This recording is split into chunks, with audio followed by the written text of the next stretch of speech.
everyone, it's Laura, and today I'm here to talk to you about The Fake Mate.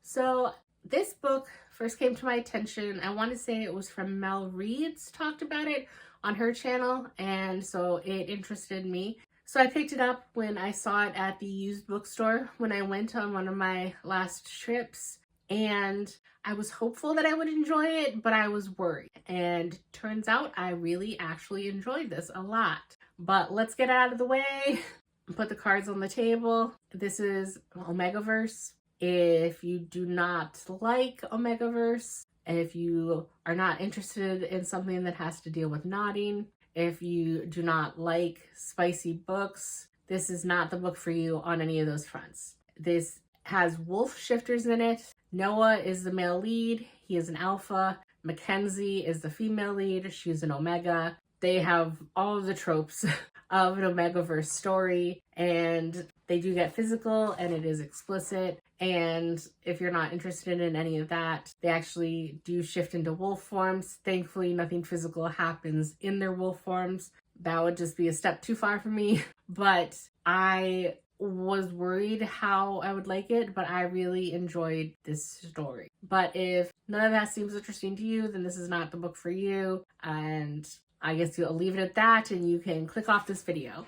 But if you are not opposed to any of that, then I would recommend this book. This is a book about Mackenzie and Noah, and they both work at the same hospital. Mackenzie, she's just basically, I think she's finished up her first year out of residency, so she's a newer doctor and she works in the ER. And she is trying to escape more bad dates because she was raised, her parents, they passed away when she was younger, and she was basically raised by her grandparents. And her grandmother is trying to set her up because she wants to see Mackenzie settle down. She wants to have great grandkids. So she's kind of putting that pressure on Mackenzie. But Mackenzie can't really say no to her grandmother, and so she's been on a bunch of blind dates lately that have been awful. And while not everyone in society is a shifter, so they're integrated fully into society and people are aware of them, but there are still just people that are humans. But alphas and omegas are rare, and there are stigmas attached to that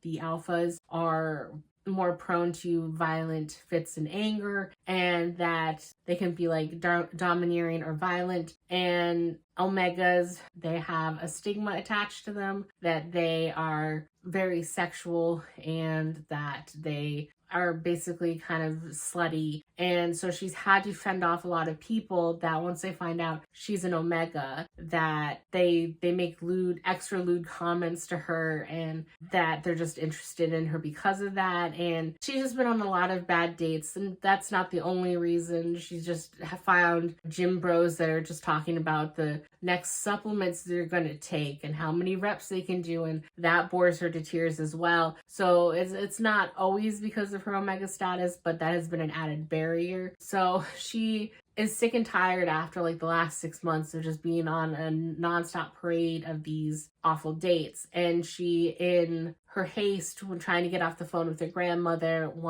who is ready to set her up with someone else, says that she already has somebody, but it's new and she didn't want to bring it up because it's so new and she didn't want to ruin anything. And when her grandmother says, well, just give me a name at least, she spits out the name Noah because she's in the break room at work and he just walked in to get a cup of coffee. And after she hangs up, she wants to smack herself because out of all the people, she's a very personable person. She's on friendly terms with almost everybody in the hospital. And the one person she has not really won over is Noah. So she wants to smack herself over the head with like, why did you say his name? Why did your mind blank? And Noah is the head of the cardiology department. He's kind of one of the superstars in the hospital. So she approaches him asking if he would be willing to give her a selfie. And he can't imagine why she would want a selfie. And so she breaks down and tells him the whole ordeal. And it turns out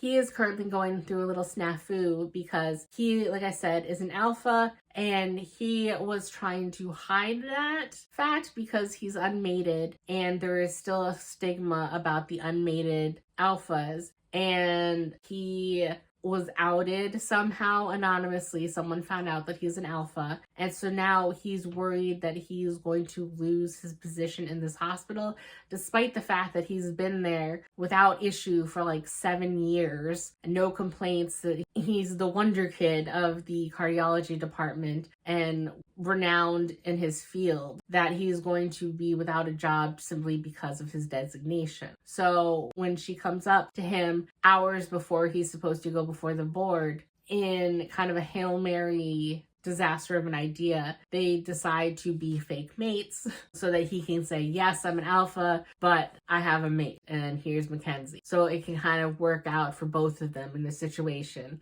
where they're going to pretend in front of the board and all their coworkers that they're already mated, which is kind of like the shifter equivalents of marriage, but more serious. And then in front of Mackenzie's grandparents, they're going to pretend that they're newly dating, only dated like a month or so for boyfriend, girlfriend. So they're faking it on 2 separate fronts. And I know some of that sounds like a spoiler. It's not. It's on the back of the book. So I'm not ruining anything for you with that initial setup. So they're initially drawn to each other physically with pheromones because he was on suppressors while he was trying to hide. But then to sell their fake matedness, they have to go with the story that he was only suppressing his scent because he didn't want to give away that they were mated, because Mackenzie is so new and out of residency that he didn't want their status of it being in a relationship to affect her career and kind of play that. But now that everything was blown open and it's public, if they were a real couple, they would have no reason to hide his scent or that type of thing. It's a shifter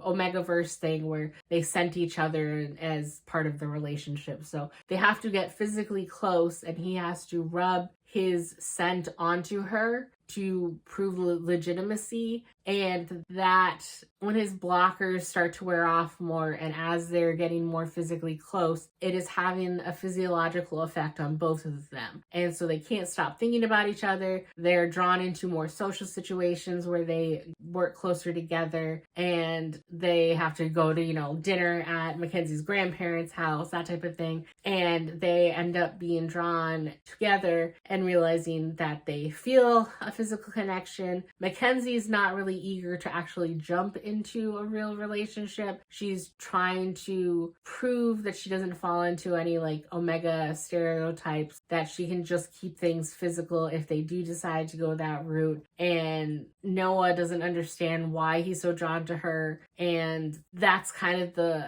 setup of the book. And I really like the characters. I really like the setup. I was surprised by how much I enjoyed this story, and I'm definitely keeping this on my shelves. I gave it a 4.5, and I would definitely be interested to see what other books Lana Ferguson has written, and I would be up for reading any of them. And I've dipped my toes in Omegaverse before, and I know Ali Hazelwood Bride, I don't know if that technically falls in that. I mean, that has wolves and nodding, but there was a vampire, so it wasn't like full-on Omegaversing, but I'm not opposed to more shifter romances or Omegaverse. I think this was, while it's smutty, I think for the most part it was tastefully done. It didn't feel gratuitous, in my opinion. I could see some people might think that more than one sex scene or something is gratuitous, but it did feel like they were growing closer together as people, and that it was a physiological thing that they were drawn to each other physically, and they had reactions and they gave in. And I just didn't mind that aspect at all, but I don't mind smuttier books. So I don't know. I find it hard to rate for other people rankings of smuttiness or whatever. I don't think it was gratuitous. I think it was well done. I thought it was pretty hot for the most part. And I do want to point out that I did listen to the audiobook often in tandem with this, and I really recommend the audiobook. I thought it was very well done. My one gripe, though, is that Noah is supposed to be more of a grump, and Mackenzie is more of the outgoing, energetic, extrovert character. And the people did a very good job in the audiobook with that, but they tended to play Noah and both the male and female, because there is dual narration. They played Noah as he would just kind of talk lower and more reserved, and then Mackenzie would be up here bouncing and everything, and so it made volume control a little harder. And so I listen to a lot of audiobooks just without headphones. The only time I really use headphones is if I'm going out. If I were to go to the gym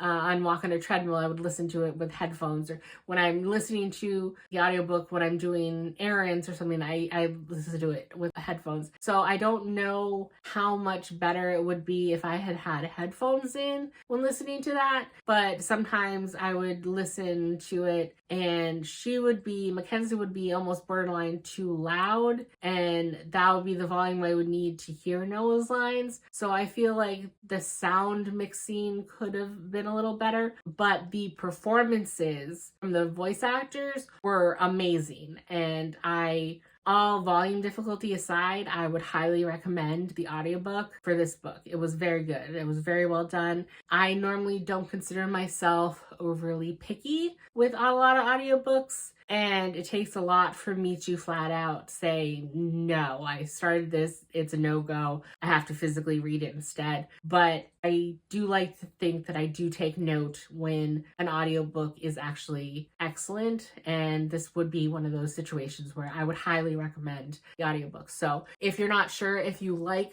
the Omegaverse, or if this is a dynamic for you and you don't want to try and hunt down a physical copy, I would highly recommend giving the audiobook a chance and see that way if it might be for you. But I'm definitely holding on to my physical copy, and I think that's all I have to say. But I really enjoyed the story and I love them together. So I think that's it. 4.5. That's it for this video. I'll see you in the next one. Bye.